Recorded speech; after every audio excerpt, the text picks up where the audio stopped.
Mesdames, Messieurs, bonjour et bienvenue sur notre chaîne YouTube. Ici nous vous donnons la clé, alors si vous êtes nouveau, abonnez-vous et cliquez sur la cloche de notification pour ne plus rien manquer. Cela fait, on peut commencer.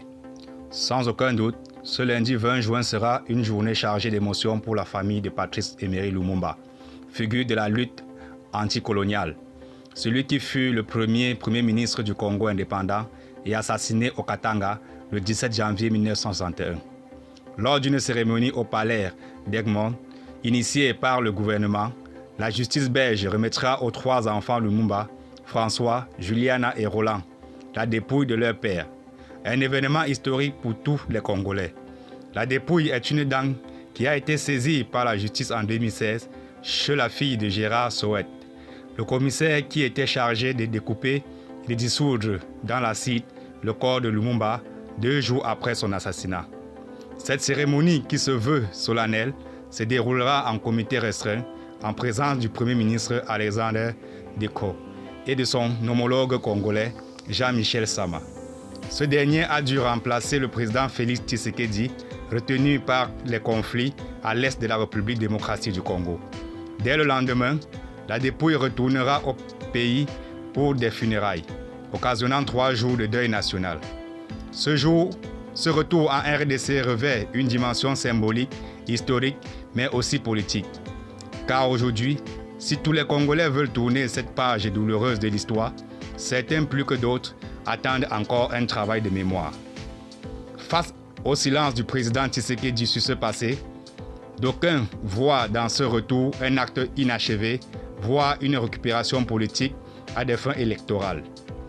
Et pour une majorité de Congolais, la priorité aujourd'hui est bien celle de la sécurité à l'est du pays. Retrouver une trace de sa dépouille et l'inhumer permet de faire le deuil. En dehors de toute considération politique, cette restitution est d'abord un aboutissement. Dans les traditions congolaises, un deuil ne se clôture pas tant qu'il n'y a pas eu un enterrement avec des funérailles. Donc, le fait de retrouver une trace de sa dépouille et de l'inhumer permet de faire le deuil. La particularité de ce deuil est qu'il est impossible d'ignorer le poids de l'histoire, notamment ici, la part congolaise de cette histoire. Que sait-on des implications dans l'assassinat de Patrice Lumumba? L'enquête parlementaire belge, qui a débouché sur un rapport en 2001, a permis de connaître certains faits, des implications directes ou indirectes, les décisions qui ont conduit à l'exécution. Il reste encore beaucoup d'ombre sur les différentes responsabilités. Mais il est certain que la CIA, le gouvernement belge et des acteurs politiques congolais se sont entendus pour écarter Lumumba du pouvoir, jusqu'à le transférer au Katanga le 17 janvier, là où tous savaient qu'il allait être tué. Pour les Belges et les Américains, Patrice Lumumba était un communiste, un radical anti-blanc, qui gênait leurs intérêts économiques et géostratégiques. Pour Moïse Tshombe, Albert Kolondi et leur entourage, les convictions unitaristes de leur Premier ministre contrariaient leur projet de sécession au Katanga et au sud Kasaï, les 2 provinces les plus riches du Congo. Félix Tshisekedi est l'héritier politique de son défunt père Étienne. Félix Tshisekedi et le roi Philippe, qui revient d'une visite officielle en RDC, sont tous les 2 des héritiers de l'histoire dont ils veulent tourner la page. Le roi Philippe représente la monarchie belge coloniale, celle du roi Léopold puis du roi Baudouin, tandis que Félix Tshisekedi est l'héritier politique de son défunt père Étienne. Avant de devenir l'opposant historique à la tête de l'UDPS, Étienne Tshisekedi a joué un rôle dans l'anti-lumumbisme. Alors qu'il était jeune étudiant en droit en 1960, il a d'abord fait partie du premier gouvernement du Sud Kasaï, sécessionniste, d'où il est originaire.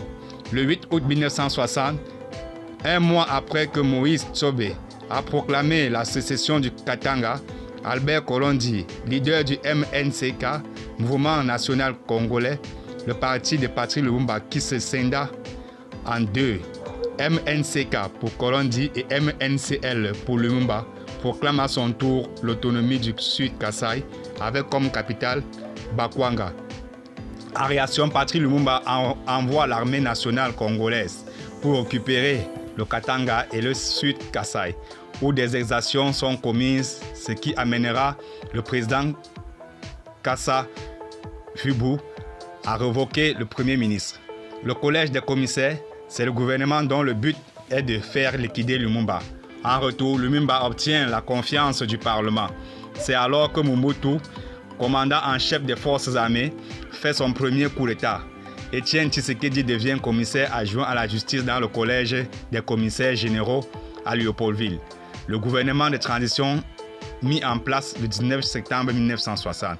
Il n'y a pas de doute, le collège des commissaires, c'est le gouvernement des technocrates dont le but est de faire liquider Lumumba. On y trouve 7 à 8 ministres Luba, dont Étienne Tshisekedi. Le pouvoir anti-Lumumba a voulu exploiter l'opposition entre le MNC d'Albert Kolondi, dont les membres sont issus du groupe ethnique Luba, et le MNC de Lumumba, représenté par le groupe ethnique Luluabo. Selon plusieurs sources, Étienne Tshisekedi était présent à la réunion du 14 et 15 janvier 1961, lorsque le collège des commissaires a décidé de transférer Patrice Lumumba à Bakwanga, là où personne ne doutait qu'il allait se faire tuer. Sous la pression de la Belgique, Lumumba sera finalement transféré le 17 janvier au Katanga sécessionniste de Maurice Tshombe, où il fut assassiné le soir même. Félix Tshisekedi a un devoir de mémoire à l'égard de tous les Congolais. Félix Tshisekedi, comme le roi Philippe, est un héritier du passé, mais il n'est pas coupable. Pour autant, le président congolais devrait s'exprimer sur ce passé. Félix Tshisekedi a un devoir de mémoire à l'égard de tous les Congolais. Il aura fait construire le mausolée à Kinshasa, ça c'est positif, mais il ne se prononce pas sur l'assassinat de Lumumba. Comment tourner une page de l'histoire qu'on ne connaît pas? Comment faire le deuil sans expliquer ce qui s'est passé? Il n'y a jamais eu d'enquête judiciaire ni de procès au Congo. Cette histoire n'est même pas enseignée à l'école.